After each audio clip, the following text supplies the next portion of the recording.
Muito obrigada, Sra. Presidente, Sr. Primeiro-Ministro.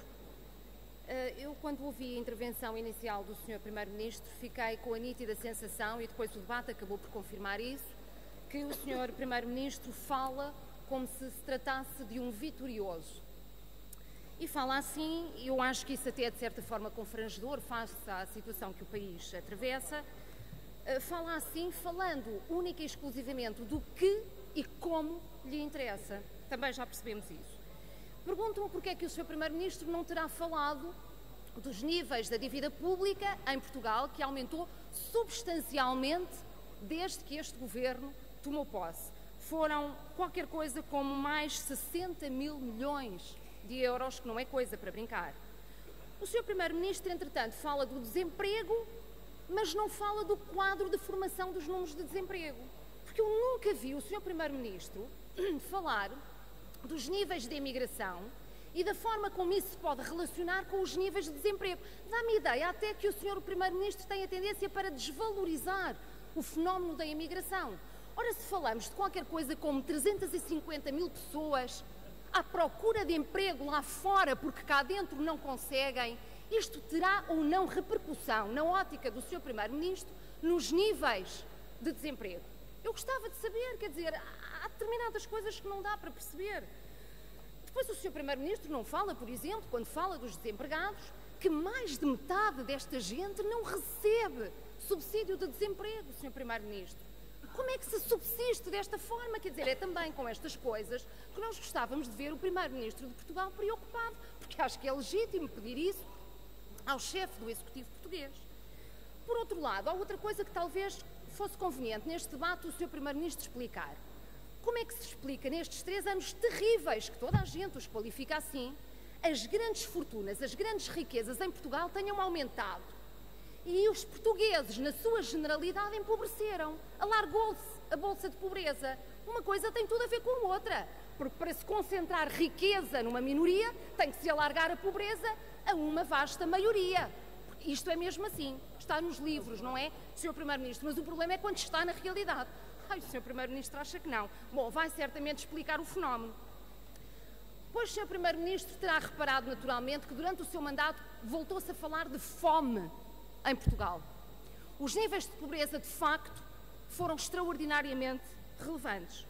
E isso tem depois a ver implicações com muitas outras coisas. Por exemplo, agora o relatório de primavera do Observatório da Saúde vem dizer que os níveis de pobreza têm tudo a ver com um aumento significativo de problemas na saúde.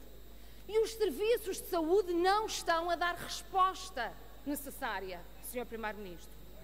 Porque o Governo deliberadamente desinvestiu no setor da saúde, como de resto disse, em muitos outros setores.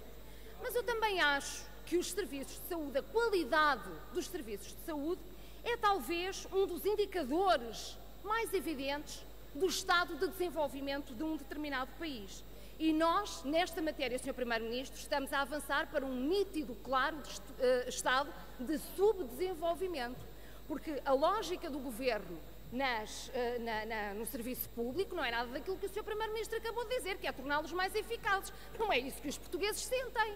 Voltamos a ver filas imensas em muitos serviços de saúde e aquilo que o Governo está a fazer é encerrar abruptamente serviços de saúde, finanças, tribunais, escolas, etc, a afastar os serviços das pessoas que precisam deles.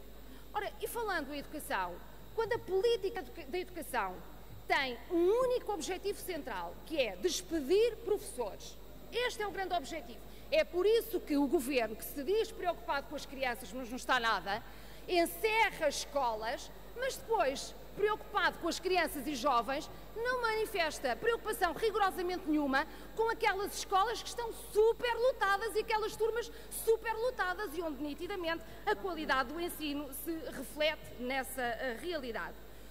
Depois, Sr. Primeiro-Ministro, o Governo tem um discurso absolutamente contraditório.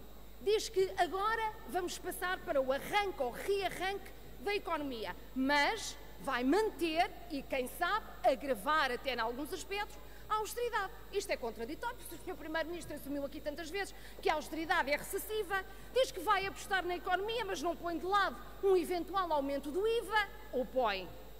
Perguntei-lhe uma vez, não respondeu, talvez consiga sacar hoje. Ó Sr. Primeiro-Ministro, a atitude do Governo é outro grande problema com o qual o país se confronta.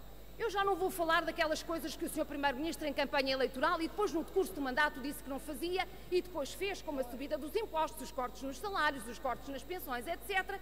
Mas vou falar-lhe talvez daquilo que o Sr. Primeiro-Ministro no início do ano disse, comprometeu perante esta Câmara de que em abril apresentaria uma lista dos edifícios públicos com amianto para cumprir a Lei 2/2011. Depois, sinceramente, deveria ter chegado aqui e ter dito: olha, senhora deputada e senhoras e senhores deputados, não consegui cumprir aquilo que me comprometi convosco e, de facto, essa lista não vai ser apresentada em abril, mas sim em junho. Bom, não disse assim, não foi educado dessa forma, disse de outra maneira, fez de conta que não tinha dito que era em abril e passou para junho como se ninguém se lembrasse de nada. Acontece, Sr. Primeiro-Ministro, que o mês de junho acabou e a lista dos edifícios públicos com amianto não apareceu.